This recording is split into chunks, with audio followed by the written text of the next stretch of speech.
2009 மிகப்பெரிய நெருக்கடி ஏற்பட்டது. முள்ளிவாய்க்கால் இனக்கொலை நடந்த நேரம் திமுக கூட்டணியில் இருந்தாலும் நான் ஈழத்தமிழர்களின் பிரச்சனைக்காக பல்வேறு போராட்டக் களங்களில் நின்ற நேரம். அப்போது காங்கிரஸ் தரப்பிலே என்னை கூட்டணியிலிருந்து வெளியேற்ற வேண்டும் என்று சட்டமன்றத்திலே கூட குரல் எழுப்பியது. திருமாவளவனை திமுக கூட்டணியில் வைத்திருக்க கூடாது என்று பேசிய நேரம். ஆனால் ஈவே கீசா இளங்கோவன் அவர்களும் கூட திருமாவளவர் இந்த கூட்டணியில் இருக்கக்கூடாது என்று பேசினார். ஆனால் தேர்தல் முடிந்த பிறகு கோபாலபுரத்திலே முத்தமிழறிஞர் கலைஞர் அவர்களை சந்திக்க அவரும் வந்திருந்த நேரம், நானும் அங்கே சென்றிருந்த சூழல். கலைஞர் சக்கர நாற்காலியிலே அமர்ந்திருந்தார். என்னை வரவேற்ற அந்த சூழலில் அண்ணன் இளங்கோவன் அவர்கள் அந்த இடத்திலே சொன்னார், இந்த கூட்டணிக்கு மிகப்பெரிய பலமாக தம்பி திருமாவளவன் இருக்கிறார். நீங்கள் எடுத்த முடிவுதான் சரியான முடிவு. இந்த தேர்தலில் அவர் நம்மோடு இருந்ததுதான் நமக்கு பெரிய பலம் என்று பல பேர் முன்னிலையில் என்னை பாராட்டி பேசினார். இந்தியா கூட்டணியை சார்ந்த தலைவர் பெருமக்கள், இந்நிகழ்விலே பங்கேற்று மறைந்த மேனாள் தலைமை அமைச்சர் டாக்டர் மன்மோகன் சிங் அவர்களுக்கும், மறைந்த தன்மான தலைவர் அண்ணன் ஈவே கீசா இளங்கோவன் அவர்களுக்கும் வீர வணக்கம் செலுத்தியிருக்கிறோம். அவர்களை நினைவு கூர்ந்து அவர்களின் பங்களிப்பை போற்றியிருக்கிறோம். அண்ணன் இளங்கோவன் அவர்கள் தமிழகத்தில் காங்கிரஸ் பேரியக்கம் வலுவடைவதற்கு, வளர்ச்சி பெறுவதற்கு எந்த அளவுக்கு பங்களிப்பு செலுத்தியிருக்கிறார் என்பதை எனக்கு முன்னர் பேசிய அனைவரும் சுட்டிக்காட்டினார்கள். உள்ளொன்று வைத்து புறமொன்று பேச தெரியாதவர், மனதில் பட்டதை பளிச்சென்று சொல்லக்கூடியவர். எத்தனையோ முறை செய்தியாளர்கள் சந்திப்பிலே என்னை விமர்சித்திருக்கிறார். அதே வேளையில் அதைவிட அதிகமான முறையில் தொலைபேசியிலே தொடர்பு கொண்டு என்னை வாழ்த்தி இருக்கிறார், ஊக்கப்படுத்தி இருக்கிறார். பெரியாருக்கு பிறகு நான் உங்கள் மீது பெரும் நம்பிக்கை வைத்திருக்கிறேன் என்று பலமுறை என்னை அவர் பாராட்டியதை நான் இந்த நேரத்தில் எண்ணி பார்க்கிறேன். அவர் காலமாவதற்கு ஒரு சில வாரங்களுக்கு முன்பு கூட மருத்துவமனையிலே அனுமதிக்கப்படுவதற்கு முன்பு கூட தொலைபேசியிலே என்னை தொடர்பு கொண்டு மனம் திறந்து வெகுவாக என்னை பாராட்டி பேசினார்.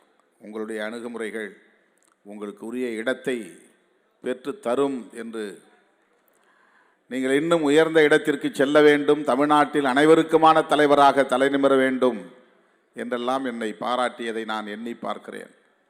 என் மீது அந்த அளவுக்கு விமர்சனங்களும் உண்டு, பற்றுதலும் உண்டு.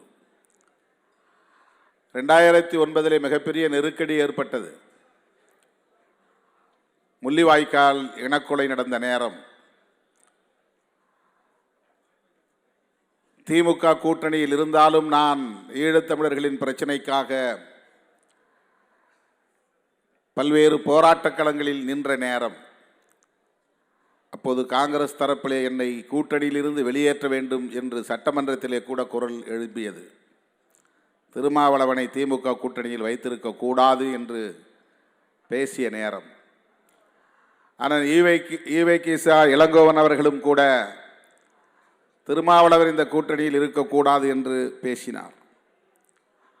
ஆனால் தேர்தல் முடிந்த பிறகு கோபாலபுரத்திலே முத்தமிழறிஞர் கலைஞர் அவர்களை சந்திக்க அவரும் வந்திருந்த நேரம், நானும் அங்கே சென்றிருந்த சூழல்.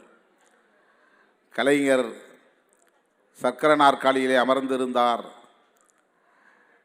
என்னை வரவேற்ற அந்த சூழலில் அண்ணன் இளங்கோவன் அவர்கள் அந்த இடத்திலே சொன்னார்,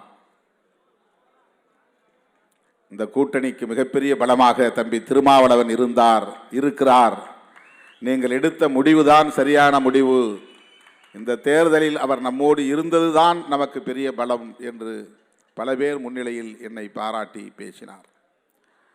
அப்படி பாராட்டுவதாக இருந்தாலும் சரி, விமர்சிப்பதாக இருந்தாலும் சரி, வெளிப்படையாக பேசக்கூடிய துணிச்சலும் திறந்த உள்ளமும் கொண்ட ஒரு பெருந்தகைதான் அண்ணன் இளங்கோவன் அவர்கள்.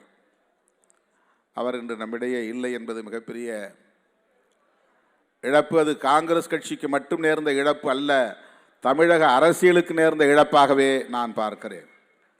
அண்ணன் அவர்களுக்கு இந்த நேரத்தில் நான் விடுதலை சிறுத்தைகள் கட்சியின் சார்பில் எனது செம்மாந்த வீர வணக்கத்தை செலுத்துகிறேன். மன்மோகன் சிங் அவர்கள் காலமானார் என்ற தகவல் அறிந்ததும் கேரளாவில் நான் வேறொரு நிகழ்ச்சியிலே பங்கேற்பதற்காக சென்றிருந்த சூழலில் உடனடியாக புதுதில்லிக்கு சென்று அவருடைய இல்லத்திற்கு சென்று அவருடைய திருவுடலுக்கு விடுதலை சிறுத்தைகள் கட்சியின் சார்பிலே மலர் வளையம் வைத்து வீர வணக்கம் செலுத்தினேன். எதிர்க்கட்சிகளும் பாராட்டக்கூடிய அளவுக்கு பண்புகள் நிறைந்தவர், மாண்புகள் நிறைந்தவர் டாக்டர் மன்மோகன் சிங் அவர்கள். அந்த அளவுக்கு முதிர்ச்சியான பக்குவமான ஒரு தலைவர், பதற்றப்படாதவர், விமர்சனங்களை சகித்து கொள்ளக்கூடிய அளவுக்கான ஆளுமை மிக்கவர். எவ்வளவு கடுமையான விமர்சனங்கள் வந்தாலும் அதற்கு பதற்றப்பட்டு எதிர்வினையாற்றக்கூடிய சராசரி நபராக அவர் இருந்ததில்லை. மிகவும் வியப்புக்குரிய ஒரு ஆளுமை.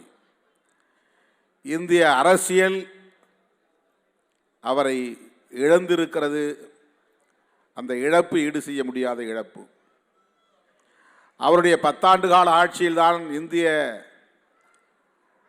தேசம் பல கோணங்களில் வளர்ச்சி பெற்றது, வலுப்பெற்றது. பொருளாதார தளத்தில் மட்டுமல்ல. தகவல் பெறும் உரிமை சட்டம் இந்திய ஜனநாயகத்தை தழைக்க வைத்தது. இந்திய ஜனநாயகம் தழைப்பதற்கான மிக முக்கிய சட்டம் அது. அனைவருக்குமான இந்த கல்வி உரிமை, கட்டாய கல்வி உரிமை சட்டம், அது மன்மோகன் சிங் அவர்களின் ஆட்சி காலத்தில் உருவானது. இந்த 100 நாள் வேலை திட்டம், தேசிய ஊரக வேலைவாய்ப்பு திட்டம், ஒவ்வொரு சராசரி மனிதனுக்கும் ஒரு குறிப்பிட்ட வருமானத்தை உறுதிப்படுத்த வேண்டும் என்கிற அந்த வேலை உறுதி சட்டம், மன்மோகன் சிங் அவர்களின் காலத்தில் என்னென்ன சாதனைகள் நிகழ்த்தப்பெற்றன என்பதை நாம் பட்டியலிடுவதற்கு ஏராளம் இருக்கின்றன என்றாலும் கூட இந்த 3ம் புரட்சிகரமானவை என்பதை நாம் நினைவிலே வைத்துக் கொள்ள வேண்டும். தகவல் பெறும் RTE மகாத்மா காந்தியின் பெயரிலான தேசிய ஊரக வேலைவாய்ப்பு உறுதி சட்டம்.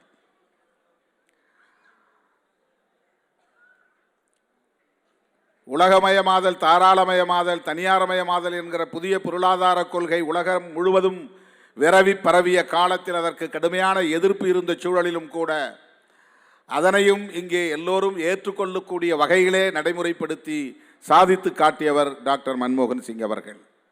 சொல்லப்போனால் புதிய பொருளாதார கொள்கையை மிக கடுமையாக எதிர்க்கக்கூடிய இடதுசாரிகள் வெளியிலிருந்து ஆதரவு தந்து மன்மோகன் சிங் அவர்களின் கரத்தை வலுப்படுத்தினார்கள் என்பதை வரலாறு நமக்கு உணர்த்துகிறது. காங்கிரஸ் கட்சியோடு கடுமையான முரண்பாடு கொண்டிருந்த கால சூழலிலும் கூட CPI, CPM ஆகிய இடதுசாரி கட்சிகள் காங்கிரஸ் கட்சியின் ஆட்சி நிர்வாகத்திற்கு ஆதரவு நல்கினார்கள் என்றால் அது மன்மோகன் சிங் அவர்களின் தலைமையிலான ஆட்சி காலம்தான் அந்த சிறப்பு உண்டு. அப்படிப்பட்ட ஒரு மகத்தான ஆளுமையை அவர் வெறும் பொருளாதார நிபுணர் என்கிற அளவிலே சுருக்கி பார்த்துவிட முடியாது. மிகச்சிறந்த ஆட்சி நிர்வாக திறமை உள்ளவர். அதுதான் அவருடைய சிறப்பு. முதிர்ச்சி நிறைந்த தலைவர், பக்குவம் நிறைந்த ஒரு தலைவர். அப்படிப்பட்ட ஒரு பேராளுமையை இன்றைக்கு தேசம் இழந்திருக்கிறது என்பதுதான் கவலைக்குரியது, வேதனைக்குரியது. அந்த மாமனிதர் டாக்டர் மன்மோகன் சிங் அவர்களுக்கும் விடுதலை சிறுத்தைகள் கட்சியின் சார்பிலே எனது செம்மாந்த வீர வணக்கத்தை செலுத்தி, திராவிட முன்னேற்றக் கழகத்தின் தலைமையில் தமிழகத்திலே இயங்குகிற இந்தியா கூட்டணி இந்தியாவுக்கே ஒரு முன்மாதிரியாக இருக்கிறது, பிற மாநிலங்களுக்கு ஒரு வழிகாட்டியாக இருக்கிறது. அவ்வாறு இயங்குவதற்கு தமிழகத்தில் விடுதலை சிறுத்தைகள் கட்சி, காங்கிரஸ் உள்ளிட்ட பல்வேறு இயக்கங்கள் ஒருங்கிணைந்து தொடர்ந்து நாம் இயங்கி வருகிறோம். அதற்கு நம்முடைய சோனியா காந்தி அம்மையார், இளந்தலைவர் ராகுல் காந்தி ஆகியோரின் ஆதரவு பெருமளவில் இருக்கிறது. ராகுல் காந்தி அவர்கள் வளர்ந்து வருகிற தலைவர் என்பதை விட நன்கு வளர்ச்சி பெற்ற ஒரு முதிர்ச்சியான தலைவராக இன்றைக்கு மிளிர்கிறார். முற்போக்கு சிந்தனை உள்ள ஒரு தலைவராக இருக்கிறார். இடதுசாரி பார்வையுள்ள ஒரு தலைவராக இருக்கிறார். புதுமைகளை உள்வாங்கிக் கொள்ளக்கூடிய வலிமை மிக்க ஒரு தலைவராகவும் விளங்குகிறார். தேசிய அளவில் ராகுல் காந்தியின் கரத்தையும் வலுப்படுத்த வேண்டிய தேவை இருக்கிறது என்பதை உணர்கிறோம். அந்த வகையிலே நாம் தமிழ்நாட்டில் மட்டுமல்ல, இந்திய அளவிலே இந்தியா கூட்டணியை வலிமைப்படுத்துவதற்கு ஒருங்கிணைந்து செயல்பட வேண்டிய தேவை இருக்கிறது என்பதை இந்த நிகழ்விலே நான் மீண்டும் ஒருமுறை சுட்டிக்காட்டி அழுத்தமாக பதிவு செய்து இந்த வாய்ப்புக்கு நன்றி கூறி முடிக்கிறேன். நன்றி, வணக்கம்.